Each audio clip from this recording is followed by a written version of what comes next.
Yes, നിയമമണ്ഡലത്തിലെ വിഷയമാണ് നമ്മൾ ചർച്ച ചെയ്യുന്നത്. നിയമമണ്ഡലത്തിലെ ഒരു വോട്ടർ തന്നെ പ്രതികരിക്കുന്നുണ്ട്. പൂജപ്പുരയിൽ നിന്നും ശ്രീ ജയപ്രകാശ് നായർ. ശ്രീ ജയപ്രകാശ് നായർ, സ്വന്തം മണ്ഡലമാണല്ലോ നിയമം. എന്തൊക്കെയാണ് അവിടെ നിങ്ങളുടെ മന്ത്രി കാട്ടിക്കൂട്ടുന്നത്? നമ്മൾ ഒരു നിമിഷ നേരത്തേക്ക് രാഷ്ട്രീയമൊക്കെ മാറ്റിവെച്ചൊന്ന് ചിന്തിക്കുകയാണെങ്കിൽ സാക്ഷര കേരളത്തിന് നേരെയുള്ള ഒരു കൊഞ്ഞനം കുത്തലാണ് ഈ പറയുന്ന മഹാനായ മന്ത്രി. അദ്ദേഹത്തിന് അക്ഷരത്തെറ്റ് കൂടാതെ ഒരു 10 സെന്റൻസ് തികച്ചു വായിക്കാൻ അറിയില്ല. കണക്കാണെങ്കിൽ സൂപ്പർമാൻ ശകുന്തളാദേവിയൊക്കെ തോറ്റുപോകും. 9316 എന്ന് പറയുന്ന ഒരു മന്ത്രി, ഈ മന്ത്രി എന്നിട്ട് ഇപ്പൊ അവസാനം ചില ഗിമ്മിക്കുകളൊക്കെ കാണിക്കുകയാണ്. ഞാൻ അപ്പൂപ്പനാണ്, അതാണ് ഇതാണെന്നൊക്കെ പറഞ്ഞിട്ട്. ഇവരെല്ലാം എന്താ ചെയ്യുന്നത്? ഇവരെയിലെ ഭിക്ഷാന്തേഹികളെ പോലെ കുറച്ച് ന്യൂനപക്ഷ വോട്ടുകൾക്ക് വേണ്ടി കാവൽ നിൽക്കുകയല്ലേ, ചെന്ന് കാത്തുകെട്ടി നിൽക്കുകയല്ലേ. അതൊരു കഷ്ടമാണ്. ജനത്തെ പറ്റിക്കുകയാണ്. രാജീവ് ചന്ദ്രശേഖരെ പോലുള്ള ഒരു വിശ്വപൗരൻ, സ്വന്തം അധ്വാനം കൊണ്ട് ഈ നിലയിലായ ഒരു മനുഷ്യൻ, അദ്ദേഹം 24 മണിക്കൂർ ഈ മണ്ഡലത്തിൽ കിടന്ന് അധ്വാനിക്കുമ്പോഴത്തേക്ക് ഇവിടുത്തെ ജനങ്ങൾ മനസ്സിലാക്കണം, അതും വേറെ എന്തെങ്കിലും ചെറിയ ഞഞ്ഞാ നേട്ടം ഉണ്ടാക്കാൻ വേണ്ടിയല്ല, മറിച്ച് അദ്ദേഹം ഈ മണ്ഡലത്തെ ഉദ്ധരിക്കുക, ഈ മണ്ഡലത്തിന് ഒരു വികസനം കൊണ്ടുവരിക, അതാണ് അദ്ദേഹത്തിന്റെ ലക്ഷ്യം. ശ്രീ മോദിജിയാൽ നിയോഗിക്കപ്പെട്ട ഈ മനുഷ്യനെ തഴഞ്ഞ് നമ്മൾ ഇതേപോലെ ഒരു നിരക്ഷര കുക്ഷിയെ വീണ്ടും മന്ത്രിയാക്കണമെന്നുള്ളത് ജനങ്ങൾ ആലോചിക്കേണ്ടിയിരിക്കുന്നു. അതെ, ജനങ്ങളാണ് തീരുമാനിക്കേണ്ടത്. തീർച്ചയായും. ശ്രീ ജയപ്രകാശ് നായർ, വളരെയധികം നന്ദി. പൂജപ്പുരയിൽ നിന്നാണ്, നിയമമണ്ഡലത്തിൽ നിന്നാണ് അദ്ദേഹം പ്രതികരിക്കുന്നത്. നമുക്ക് ഇനി നെയ്യാറ്റിൻകരയിൽ നിന്നും സരസ്വതി എന്ന പ്രേക്ഷക പ്രതികരിക്കുന്നു. പ്രതികരിക്കാം സരസ്വതി. നമസ്കാരം സാർ. നമസ്കാരം. ഈ വിദ്യാഭ്യാസ മന്ത്രി എന്ന പേര് മാറ്റി ഗുണ്ടായുസ മന്ത്രി എന്ന് പറയുന്നതായിരുന്നു ഏറ്റവും നല്ലത്. ഇദ്ദേഹം വിദ്യാഭ്യാസ മന്ത്രി ആവാനായിട്ട് കയറി വരണതിന് മുമ്പ് തന്നെ നിയമസഭയിൽ കാണിച്ചു കൂട്ടിയ ഗുണ്ടായുസം നമുക്ക് എല്ലാവർക്കും അറിയാം. ജനങ്ങൾ മറന്നിട്ടുണ്ടാവില്ല. ഒരാൾ പറഞ്ഞത് അഭ്യാസ മന്ത്രി എന്നാണ്, വിദ്യാഭ്യാസ മന്ത്രി അല്ല അഭ്യാസ മന്ത്രി എന്നാണ് പറഞ്ഞത്. അതെ അതെ അതെ, ഗുണ്ട അഭ്യസിക്കുന്ന ഒരു മന്ത്രിയാണ്. അതിപ്പോ ഇദ്ദേഹം വിദ്യാഭ്യാസ മന്ത്രിയായിട്ട് വന്നതിന് ശേഷം ഈ കുട്ടികളുടെ ഗതി എന്താണ്? ഒരു നെഗറ്റീവ് എനർജിയാണ് അയാളിൽ നിന്ന് ഉണ്ടാകുന്നത്. കാരണം കുട്ടികളെല്ലാം ഇപ്പൊ ഗുണ്ടായുസത്തിലേക്ക് പോയിക്കൊണ്ടിരിക്കുന്നു. മയക്കുമരുന്നും ഒക്കെ ആയിട്ട് കുട്ടും കൊലപാതകമല്ലേ ഇപ്പൊ നടക്കുന്നത്.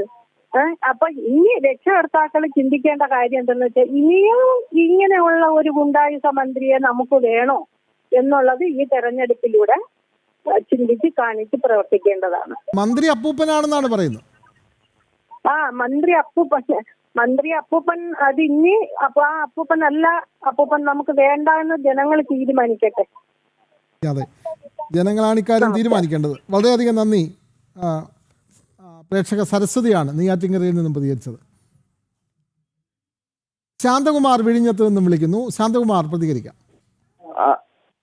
ഹലോ, ശാന്തകുമാർ പറയും. ഹലോ, ഞാൻ ശിവൻകുട്ടിയുടെ വീട്ടില് ശകുന്തകുമാർ, ശിവൻകുട്ടിയുടെ വീട്ടിൽ ഞാൻ 2007 ശിവൻകുട്ടിയുടെ വീട്ടിൽ 2007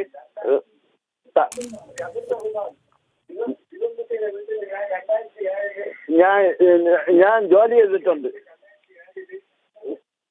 ചെയ്തിട്ടുണ്ട്. പറഞ്ഞോളൂ.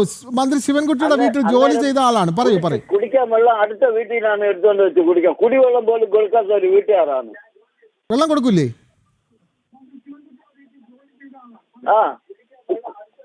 എന്താണ് തെളിച്ച് പറയൂ. കുടിവെള്ളം പോലും തന്നിട്ടില്ല. ഒരു ദിവസം പല ദിവസം ഞാൻ ഏകദേശം ഒരാഴ്ച ജോലി ചെയ്തു. മന്ത്രിയുടെ വീട്ടിൽ ഒരാഴ്ച ജോലി ചെയ്തിട്ട് കുടിക്കാൻ വെള്ളം പോലും തന്നില്ല. വർക്ക് ചെയ്തിട്ടുണ്ട് ആ വീട്ടില്. എന്ത് ജോലിയാണ് ചെയ്തത്? എന്ത് ജോലിയായിരുന്നു? ഒരു ദിവസം പോലും കുടിക്കാൻ വെള്ളം തന്നിട്ടില്ല. അല്ല, ഏത് ജോലിയാണ് അവിടെ? അങ്ങ് ഏത് ജോലിക്കാണ് അവിടെ നിയോഗിക്കപ്പെട്ടത്? മേസ്തിരി പണി. അടുത്ത തട്ടില് ചാന്തിടാൻ വേണ്ടി ചാന്തിടാൻ വേണ്ടി പോയത്. പിന്നെ എങ്ങനെ വെള്ളം കുടിച്ചു? വെള്ളം കുടിച്ച അടുത്ത വീട്ടിൽ വെള്ളം കൊണ്ടുവച്ചാ കുടിച്ചത്. അവരോട് വെള്ളം അങ്ങ് ചോദിച്ചിരുന്നോ? പണിക്ക് വന്ന അങ്ങ് അവിടെ വെള്ളം വേണമെന്ന് പറഞ്ഞിരുന്നോ? വെള്ളം ചോദിക്കാൻ പറ്റില്ല. അവിടെ വീട്ടിൽ ആളുണ്ട്, എന്നാലും വെള്ളം തരില്ല. വെള്ളം വേണമെന്ന് ചോദിച്ചാൽ പോലും തരില്ല. വളരെ വ്യത്യസ്തമായ ഒരു പ്രതികരണമാണ് ഈ അവസരത്തിൽ കിട്ടിയത്. നമുക്ക് ഇതേവരെ ഇങ്ങനെ ഞാൻ പറഞ്ഞ സത്യമാണ്. പിന്നെ രാവിലെ ചെല്ലുമ്പോ ഇങ്ങനെ അവിടെ ഇരിക്കും 8 മണി സമയത്ത്. അല്ല, അവരുദ്ദേശിക്കുന്നത് അങ്ങ് പണി ചെയ്ത അതിന്റെ കൂലി വാങ്ങുന്നുണ്ട്, പിന്നെ വെള്ളം കൂടി തരണ്ട എന്നായിരിക്കാം. തല പൊക്കി പോലും നോക്കില്ല. അങ്ങയുടെ പേരെന്താണ്, ഒന്നുകൂടെ പറയുമോ? അതറിയില്ല. അല്ല, അങ്ങയുടെ പേര് വെള്ളം തന്നിട്ടില്ല, കുടിക്കാൻ വെള്ളം പോലും കൊടുക്കാത്ത വീട്ടുകാരാണ്. അല്ല, അങ്ങയുടെ പേര് ഒന്നുകൂടി പറയുമോ? പേര് ശകുന്തകുമാർ. ശകുന്തകുമാർ. എന്റെ പേര് ശകുന്തകുമാർ. കേട്ടു. എവിടെയാണ് വീട്? എവിടെയാണ്? എന്റെ പേര് ശകുന്തകുമാർ. ശകുന്തകുമാർ കേട്ടു. പാലാടി വീട്. യെസ്, ശകുന്തകുമാറാണ് പ്രതികരിച്ചത്. അദ്ദേഹം മേസ്തരി പണിക്ക് മന്ത്രിയുടെ വീട്ടിൽ ചെന്നിട്ട് വെള്ളം പോലും കൊടുത്തില്ല എന്നാണ് അദ്ദേഹം ജനം ടി വിയോട് നേരിട്ട് പറഞ്ഞത്. ഇത് മന്ത്രിയുടെ വീട്ടിലുള്ള ആളുകളോ അദ്ദേഹത്തിൻ്റെ ആളുകളോ ഒക്കെ കേട്ടാൽ അവരാണ് ഇക്കാര്യത്തിൽ മറുപടി പറയേണ്ടത്. നമ്മൾ എന്ത് പറയാനാണ്? അവിടെ മേസ്തരി പണിക്ക് ചെയ്യുന്ന ആളിന് വെള്ളം പോലും കൊടുത്തില്ല എന്നൊക്കെ പറയുന്നു. അതല്ലല്ലോ വിഷയം. എങ്കിൽ പോലും മാനുഷിക പരിഗണന ആ മന്ത്രിയുടെ വീട്ടിൽ നിന്നുണ്ടായില്ല എന്നാണ് പറയുന്നത്. അപ്പോൾ നമുക്ക് അടുത്ത പ്രേക്ഷകരിലേക്ക് പോകാം. ഫാദർ സാമുവൽ കാഞ്ഞിരപ്പള്ളിയിൽ നിന്നും. Hello good evening. പറഞ്ഞോളൂ. കോഴിക്കോടാണ്. കോഴിക്കോട് നിന്ന് സാമുവൽ.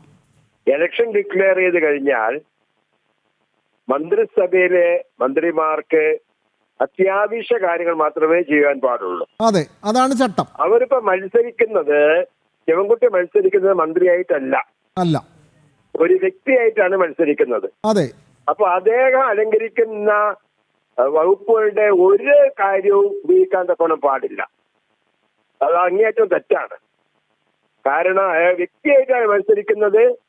സാധാരണ വ്യക്തികൾക്കുള്ള എന്തൊക്കെയോ ഉപകരണം അത് മാത്രമേ അദ്ദേഹത്തിന് ഉപയോഗിക്കാൻ പാടുള്ളൂ. ഇതൊക്കെ അറിയാവുന്ന ആളാണ് മന്ത്രി. എന്നിട്ടും അങ്ങനെയൊന്നും അല്ല കാട്ടുന്നത്. സ്വന്തം ലെറ്റർ പാഡിൽ അഭ്യർത്ഥന അടിച്ചു കൊടുക്കുന്നു. ആ തെറ്റ് ചൂണ്ടിക്കാണിച്ച് അത് തെറ്റാണെന്ന് പറയേണ്ടത് ആരാ? ഇലക്ഷൻ കമ്മീഷനല്ലേ? ഇലക്ഷൻ കമ്മീഷൻ ഉത്തരവാദിത്തമില്ലേ? അതെ, ഇലക്ഷൻ കമ്മീഷൻ ആ സംഗതി മനസ്സിലാക്കണം. തീർച്ചയായിട്ടും ഇലക്ഷൻ കമ്മീഷൻ മനസ്സിലാക്കി നിങ്ങൾ ചെയ്യുന്ന തെറ്റാണ്, ഇത് തുടരാൻ തക്കാനും സാധ്യം പാടില്ല, നിങ്ങൾ വ്യക്തിയായിട്ടാണ് മത്സരിക്കുന്നതെന്ന് പറയാനുള്ള ആ ഒരു ആർജവം കാണിക്കണം. യെസ്, വളരെയധികം നന്ദി. കോഴിക്കോട് നിന്ന് ശ്രീ സാമുവലാണ് പ്രതികരിച്ചത്. നമുക്ക് ഈ വിഷയം നമുക്ക് ഇപ്പോൾ സമയം അവസാനിക്കുന്നു. BJP പ്രതിനിധി ഗോകുൽ ഗോപിനാഥിന് കൂടി ഉത്തരം പറയാനുള്ളൊരു ചോദ്യമാണ്. അതായത് ഈ കടുത്ത തെരഞ്ഞെടുപ്പ് ചട്ട ലംഘനമാണ് നടത്തിയിട്ടുള്ളത്. പ്രത്യേകിച്ചും വിദ്യാഭ്യാസ മന്ത്രിയുടെ ലെറ്റർ പാഡിൽ അഭ്യർത്ഥന അടിച്ചു കൊടുത്തു. അത് നമ്മൾ പരാതിയും കൊടുത്തിട്ടുണ്ട്. എന്തായി അതിൻ്റെ ഫോളോ അപ്പ് എന്ന് പറയാമോ ശ്രീ ഗോകുൽ ഗോപിനാഥ്? കൃത്യമായി ഈ പറയുന്ന അധികാരത്തെ സാങ്കേതികമായി ഉപയോഗപ്പെടുത്തിക്കൊണ്ട് തങ്ങൾ വീണ്ടും അധികാരത്തിലെത്തും എന്നൊരു തോന്നൽ സൃഷ്ടിക്കാൻ വേണ്ടിയുള്ള വലിയ പരിശ്രമം നടക്കുന്നുണ്ട്. അതെ, അതിനെല്ലാം കൃത്യമായി നിയമപരമായിട്ടും ഇലക്ഷൻ കമ്മീഷൻ്റെ ചട്ടങ്ങൾ പ്രകാരവും നമ്മുടെ നീതിന്യായ വ്യവസ്ഥിതിയുടെ ഓരോ നിയമപ്രകാരവും ഒക്കെ അതിനെ കൈകാര്യം ചെയ്തു പോകുന്നുണ്ട്. അതിനേക്കാൾ കൂടുതൽ ഈ പറയുന്ന ഇവരുടെ ഈ ഭയപ്പാടും ആ ഭയപ്പാട് മൂലമുണ്ടാകുന്ന ഈ പൊറാട്ട് നാടകങ്ങളും അവരുടെ ഈ പറയുന്ന വെപ്രാളവുമൊക്കെ ജനങ്ങൾ കാണുന്നുണ്ട്. നിങ്ങൾ നോക്കൂ, ഒറ്റ കാര്യം ഞാൻ ചോദിക്കുന്നുള്ളൂ. ഇവർ തലയിൽ വെച്ച് നടന്ന, മഞ്ചലിൽ കൊണ്ട് നടന്ന തിരുവനന്തപുരത്തിൻ്റെ 2 മാസം മുമ്പ് വരെയുള്ള മേയർ ആര്യ രാജേന്ദ്രൻ എവിടെയാണ്? ആര്യ രാജേന്ദ്രന് വോട്ട് നേമത്താണ്. ആര്യ രാജേന്ദ്രന് വോട്ട് മുടവമുകളിലാണ്. മുടവമുകൾ വാർഡിലെങ്കിലും ഇപ്പോൾ വന്നിട്ടുണ്ടെന്നാണ് പറഞ്ഞത്. ഇവിടെ മേയറായിരുന്ന ഘട്ടത്തിൽ നഗരസഭാ തിരഞ്ഞെടുപ്പിൽ ആര്യ രാജേന്ദ്രൻ്റെ മുഖം വെളിയിൽ കാണിച്ചിട്ടില്ല. അതെല്ലാം വിട്ടേക്കൂ. ശിവൻകുട്ടി ഈ വട്ടം നേമത്തെ മത്സരിക്കില്ല എന്നും നേമത്തെ സ്ഥാനാർത്ഥി ആര്യ രാജേന്ദ്രനാണെന്നും പറഞ്ഞുകൊണ്ടിരുന്ന ആൾക്കാരാണ് ആര്? CPM-കാർ. അപ്പോൾ ആര്യ രാജേന്ദ്രൻ ജനങ്ങൾ തോൽപ്പിച്ചു. വീണ്ടും സീറ്റ് കൊടുക്കാൻ പാർട്ടിക്ക് പോലും പറ്റിയില്ല. ശിവൻകുട്ടിയുടെ അവസ്ഥ അത് തന്നെയാണ്. ശിവൻകുട്ടിയുടെ അവസ്ഥയും ആര്യ രാജേന്ദ്രൻ്റെ അവസ്ഥ തന്നെയാണ്. ജനങ്ങൾ ശിവൻകുട്ടിയെ തിരസ്കരിക്കും. ആര്യ രാജേന്ദ്രൻ്റെ അവസ്ഥയിൽ ഇപ്പോൾ കാണിക്കുന്ന പൊറാട്ട് നാടകങ്ങളുടെ നാണക്കേട് മൂലം പുറത്ത് മുഖം കാണിക്കാൻ പാർട്ടിക്കോ ശിവൻകുട്ടിക്കോ കഴിയാത്ത അവസ്ഥയിലേക്ക് ഈ പറയുന്ന വെല്ലുവിളികളും നിയമവിരുദ്ധമായ പ്രവർത്തനങ്ങളും ഈ ചട്ടവിരുദ്ധമായ പ്രവർത്തനങ്ങളും ശിവൻകുട്ടിയെയും CPM-നെയും നേമത്ത് എത്തിക്കും. അതിലേക്കുള്ള വഴിയാണ് അവർ വെട്ടിക്കൊണ്ടിരിക്കുന്നത്. യെസ്, നേമത്ത് ചട്ടവിരുദ്ധ പ്രവർത്തനങ്ങളിലൂടെ നിയമമണ്ഡലം വീണ്ടും ഏതെങ്കിലും വിധേന പിടിച്ചു നിർത്താനുള്ള അവസാനവട്ട ശ്രമമാണ് CPM-ൻ്റെയും ശിവൻകുട്ടിയുടെയും ഭാഗത്തു നിന്ന് ഉണ്ടാവുന്നത്. അതിൻ്റെ തെളിവുകളാണ് ഓരോ ദിവസവും പുറത്തു വരുന്നത്.